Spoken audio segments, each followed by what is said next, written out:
What is up, guys, and welcome back to another video. This video is a little different. There's something that I need to tell everyone. You know, I've been making all these cheater videos. I've been exposing all these cheaters, and it's starting to weigh on my conscience a little bit, and there's something that I need to confess to everyone. Stay tuned.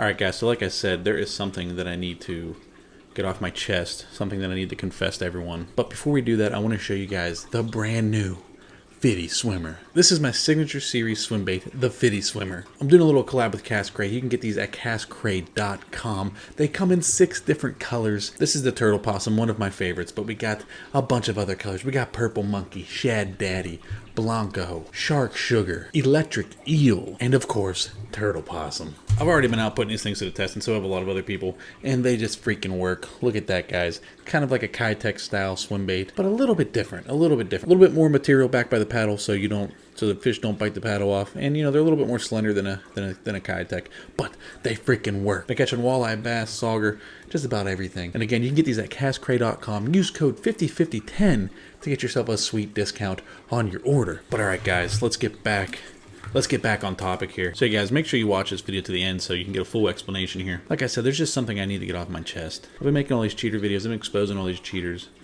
and you know, I've been kind of putting the spotlight on them. I think it's playing into my own issues and my own, I guess, conscience, you could say. And I don't think I've ever told anyone this, and I'm about to share it with all of you. You know, it's just been bothering me for a long time. It's been kind of weighing on me, weighing on my heart, weighing on my conscience. I think it's finally time to go ahead and confess to this. I'm not proud of it. I'm not happy about it. I wish I could take it back, but I can't. I like to think that I have changed since this incident, and that I've grown. And you know, it was a one-time incident. Only happened one time. Only did it once, and I've felt the guilt ever since. I hope you guys can find it in your hearts to forgive me for what I'm about to tell you. I hope that you guys don't judge me too hard. I hope you continue to subscribe to this channel. But I'm a cheater. Way back when, guys. Way back when. I want to say probably like 1997, maybe. Actually, no, longer than that. Probably 1995. I cheated in a tournament. Now, I was only about 7 years old, but I still cheated. I was fishing a youth derby with my grandfather, and I was fishing, and you know, all the other little kids were trying to catch bluegill. I didn't want to catch a bluegill, so I was throwing this big lure, this big like swim bait. This is back before like swim baits even really existed, though. I think it actually had a curly tail on it, but it was a bluegill imitation lure, and it was probably about that big. And I had it on my little Zepco, my little kid Zepco. Again, you know, I was only 7 years old, and I was casting this thing over and over and over again. My grandfather kept telling me that I should just throw the little worm out with my bobber and try and catch some bluegills. But I was like, no, Grandpa, I want to catch something big. So I just kept casting this thing. You know, this was just like a little sportsman's club that my grandfather was a part of. And they're hosting one of those youth derby things. You know, all the other kids are messing with their bluegill. I'm throwing this giant bluegill imitation lure. And honestly, for back then, like this is like I said, 1995 probably. I was 7. This might have been 96. Might have been 8 years old. Back then, you know, this lure was pretty cool. They didn't have stuff like this back then. So I kept throwing this. The judges were like way back under the pavilion. Probably a solid, I don't know, 40 yards away. They couldn't see what the heck I was doing. I threw that freaking little bluegill lure all freaking morning. Didn't get a single bite. Nothing even touched it. I was bummed.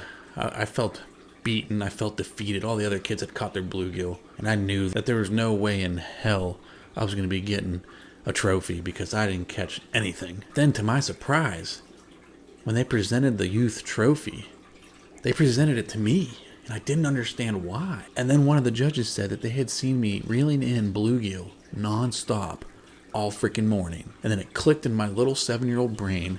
They thought that that imitation bluegill lure was actual bluegill, and they thought that I was reeling them in left and right, when in reality, I was just freaking slanging that thing out there and reeling it in and not getting a single bite. I don't know why I did it, but for some reason I accepted the trophy. I never mentioned to the judges or anyone that I didn't really catch anything. My grandfather, he kind of thought it was funny. He basically said, if you don't tell anyone, I won't. My grandfather's a great guy, by the way. Don't hold this against him. I think he was just trying to make his 7-year-old grandson happy. But anyway, I kept the trophy. I didn't show it off, though, because I was ashamed of it. I like kept it in a shoebox under my bed. Didn't want to look at it. It just reminded me of what a phony and what a fraud that I am. And it was that day that I decided that I would never cheat in a fishing tournament ever again. And I never did. But the guilt of that day back in 1995 when I was 7 years old has haunted me until this point. And it feels good to finally get it off my chest. And again, I hope you guys don't judge me too hard. I hope you don't hold it against me. You know, that was like 26 years ago. I don't even know, how old am I? Yeah, that was like 26 years ago, guys. Back when I was just a little kid. But I felt horrible, and I felt horrible ever since. And it just, you know, after making all these cheater videos, it just seemed only right to go ahead and confess to the time that I cheated at the youth derby back in 1995 with my grandfather. Comment below, guys. Let me know if you guys have ever fished these little youth derby things when you were a kid. They were a heck of a lot of fun. This is kind of obviously like a troll post, kind of a funny story. I may have clickbaited y'all. I'm sorry. I thought this would be like a funny little video to do. What's going to be really funny is I know there's going to be some people who freaking look at the title and watch like the first 5-10 minutes of this video, and they're just going to assume that I'm like some freaking huge sham and probably try and blast me on social media without watching the whole thing. But you know, I don't know. I thought this would be a cool, funny, entertaining little video. Let me know what you guys think in the comments. And what's even funnier is I swear this is actually a true story, and it actually did bother me for like a while in my like youth. I always like just didn't feel right about it. And every other tournament, every other little youth derby I fished, like I was like real serious and like made sure I did everything by the book, because I was like, I just was so ashamed of myself for accepting that trophy, which I think honest to God, they may have just given all the kids a trophy anyway. But that's how I remember it anyway. But yeah, guys, that is all I have for you. Thank you so much for watching. If you haven't already, please smash the subscribe button, hit the like button, and I'll see you next time.